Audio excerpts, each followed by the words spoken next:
So magandang araw, tanghali at gabi sa inyong lahat na nakikinig ng video record na ito. Ang ipapahayag ko po na Bible verse for today is Micaiah or Micah chapter 5. Ang sabi dito, mga taga Jerusalem, ihanda ninyo ang inyong mga kawal dahil napapaligiran na kayo ng mga kalaban. Hampasin nila ng tungkod ang mukha ng pinuno ng Israel. Sinabi ng Panginoon, Bethlehem Ephrata, kahit na isa ka sa pinakamaliit na bayan sa Huda, manggagaling sa iyo ang taong maglilingkod sa akin bilang pinuno ng Israel. Ang kanyang mga ninuno ay kilalang kilala noong unang panahon.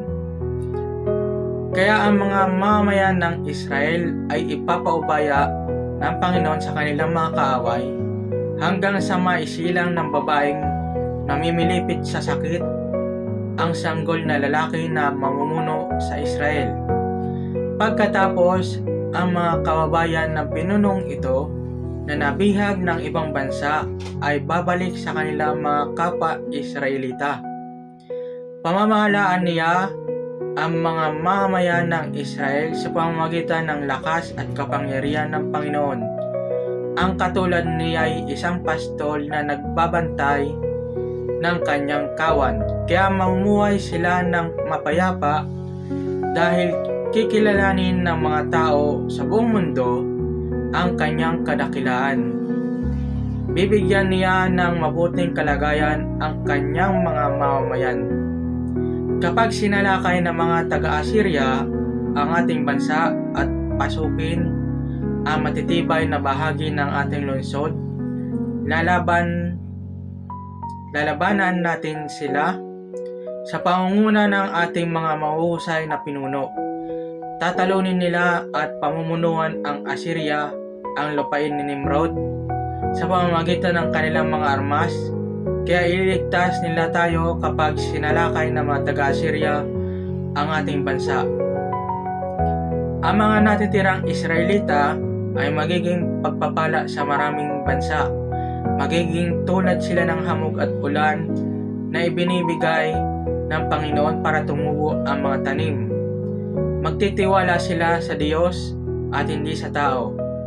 Pero magdadala rin sila ng kapahamakan sa mga bansa. Magiging tulad sila ng leon na matapang sumalakay sa mga hayop sa kagubatan at sa kawan ng mga tupa sa pastulan. Kapag sumalakay ang leon, nilulundugan nito ang kanyang biktima at nilalapa, at hindi ito makakaligtas sa kanya. Magtatagumpay ang mga Israelita laban sa kanilang mga kalaban. Lilipulin nila silang lahat. Sinabi ng Panginoon sa mga araw na iyon, papapatay ko ang inyong mga kabayo at sisirain ko ang inyong mga karwahe.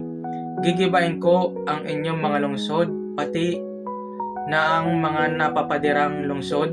Sisirain ko ang inyong mga anting-anting at mawawala ang inyong mga mangkukulam. Hindi na kayo sasamba sa mga imahen at sa mga alaalang bato na inyong ginawa, dahil wawasakin ko ang mga ito. Sisirain ko rin ang inyong mga posteng simbolo ng diyosang si Asherah at wawasakin ko ang inyong mga lungsod. Sa aking matinding galit, magiganti ako sa mga bansang sumuway sa akin. So, yun naman po ang ating Bible verse for today. Maraming salamat sa pakikinig. Paki-share, like, support, and repost na rin po itong video record to. Maraming salamat. Yun lang po, and God bless.